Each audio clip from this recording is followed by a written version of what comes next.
Today, we're diving into the pretty startling ideas in the book Behold a Black Horse by Dr. Chuck Missler. It makes this incredible connection between ancient prophecy and, well, our modern financial system. So, you've probably heard of them, right? The four horsemen of the apocalypse from the book of Revelation. You've got a conqueror on a white horse, war on a red one, famine on a black horse, and death on a pale one. They're kind of the ultimate harbingers of the end times.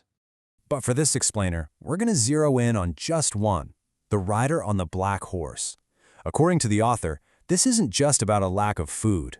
No, he argues it's a symbol for a coming global economic collapse. And get this, he claims it's all happening by design. All right, so let's dig into that. Let's start with the biblical symbol that's really at the core of this whole thing. Okay, so the book takes this verse and says, look, this is a prophecy about crazy, out-of-control inflation. And that penny they're talking about, it's not, 1 cent. It's what was called a denarius. That was a full day's pay for a laborer back then. Imagine that, working all day just to buy a single loaf of bread. That's the picture being painted here. Now, this is where the book really flips a switch on an idea we hear about constantly: inflation.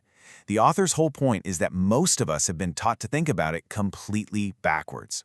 You know, when you see the price of gas or groceries going up, you think, ugh, inflation. But the book argues that's not inflation. That's just the result of inflation.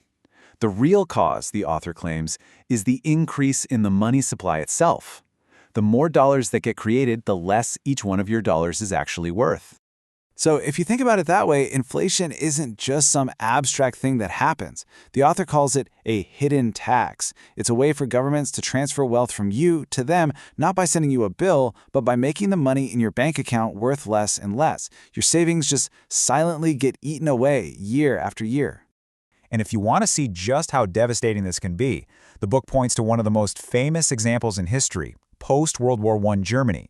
They just kept printing and printing money until the currency completely collapsed.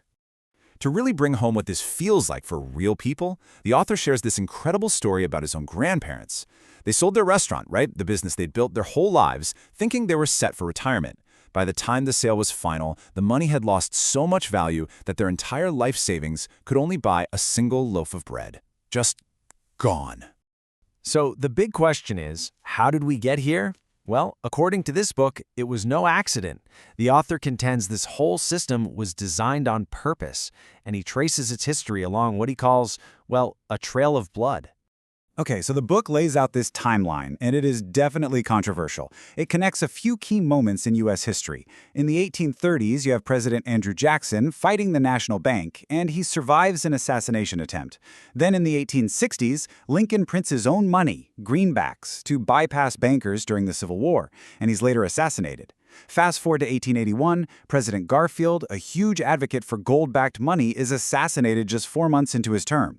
This all leads up to a super-secret meeting in 1910, and then boom, 1913, the creation of the Federal Reserve. And this right here, this is the Jekyll Island Club in Georgia. The book argues that this is where it all went down. The plan for America's central bank, the Federal Reserve, wasn't debated openly in Congress. Instead, the claim is the plan was secretly drafted right here by a handful of the world's most powerful bankers. We're talking people representing the interests of Morgan, Rockefeller, and Rothschild. This brings us to the absolutely massive scale of modern finance.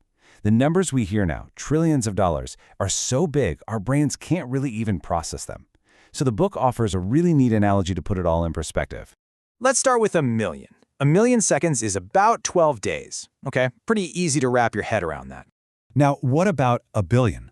A billion seconds is almost 32 times years. Whoa, that's a huge part of a person's life, right? Okay, but a trillion seconds? That's about 32,000 years. That's a span of time longer than all of recorded human history. It's just an insane amount of time. So keep that 32,000 years in your head. Because when the book estimates that central banks have recently created over $6.5 trillion worth of new currency out of thin air, that's the scale we're talking about. A number so big, it's almost meaningless. So you've got this ancient prophecy, this different way of looking at inflation, and this alternative history of money.